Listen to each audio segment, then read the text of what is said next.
Good late afternoon. Happy first day of September. Had a great day in the classroom again.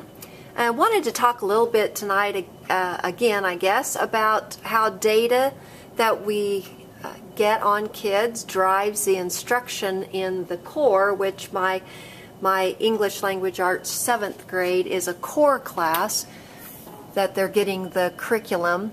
And again, we're trying to have fidelity to the 5 essential areas of reading, which are the phonemic awareness and the phonics and the comprehension and the vocabulary and the fluency of students. And our MTSS process has identified these as our 5 areas that we really want to focus on.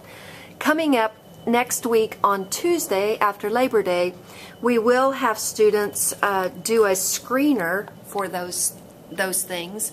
At the middle school level, we start with comprehension, and the students do what we call a maze. And the maze is where they have 3 minutes to read a story, and about every 5th, 6th word is left out, and there are 3 options for that word.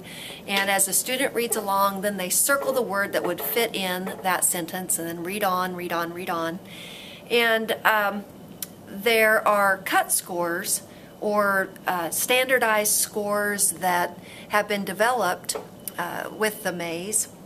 So students in the 7th grade, 21 is the cut score for the maze. So we are looking to see if, as a 7th grader here in the fall, if they can get a score of 21 correct answers on their maze. And this is what we will do on Tuesday with all students. Tuesday after school, all staff will get together and we will grade those and see how everyone did. Those students who did not get the 21 on the maze, then we look to see what is causing that comprehension. And it measures comprehension because if a student is reading along and they're not making that picture in their head, they're not understanding what's going on in the story, they can't get the right things circled because they don't have that comprehension that's happening. So if a student doesn't get 21, then we look at the next item, which is the fluency. Maybe it's the rate of speed in which they're reading that's causing them not to understand what's happening in the story. So we then do a screening on just those students that didn't get the 21 on the maze. We do a fluency screening, which is called the RCBM. And it is a reading curriculum-based measurement is what it's called. And in the RCBM, what goes on is a student is given one passage, a story, and they have 1 minute to read as many words as they can correctly. And after that minute, we stop them and figure out their words correct per minute, and then we have them read another story, and we have them read a total of 3 stories for just 1 minute each. And after we have that correct words per minute figured out, then we're going to look at the median. So we take whatever the middle score is. And once they have this done, then again it is a standardized form, and again we look at the cut scores. And our cut scores for, I'm looking on this sheet right here. This is my, turn it around here. Here's my maze cut scores. It's just a sheet that has our scores on it, our target scores. But for the curriculum-based measurement for fluency, 7th graders need to read here in the fall 137 words correct per minute.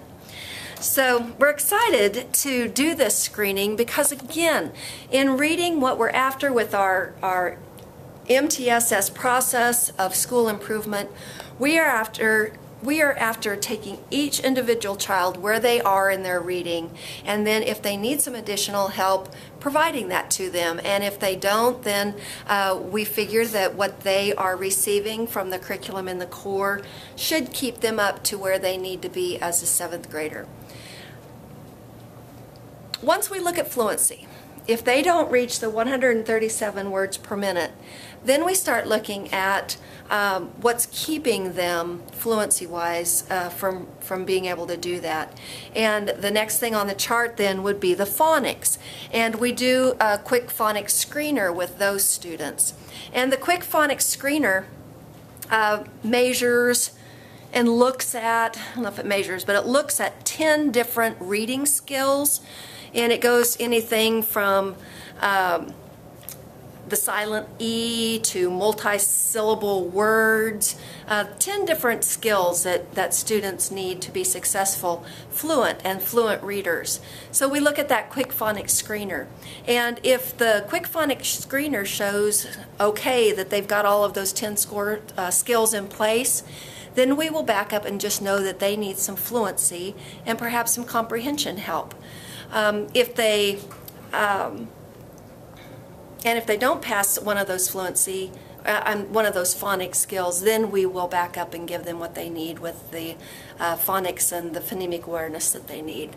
So that's kind of our process that we're getting ready to start into on Tuesday of next week, and I'm excited about that because it really does then allow the school to provide the services that the kids need and at the level in which they're reading. So I'm excited about that, and it's a lot of work to plan and organize, and it's well worth it. It's well worth it for our building to do that. So signing off for the first day of September.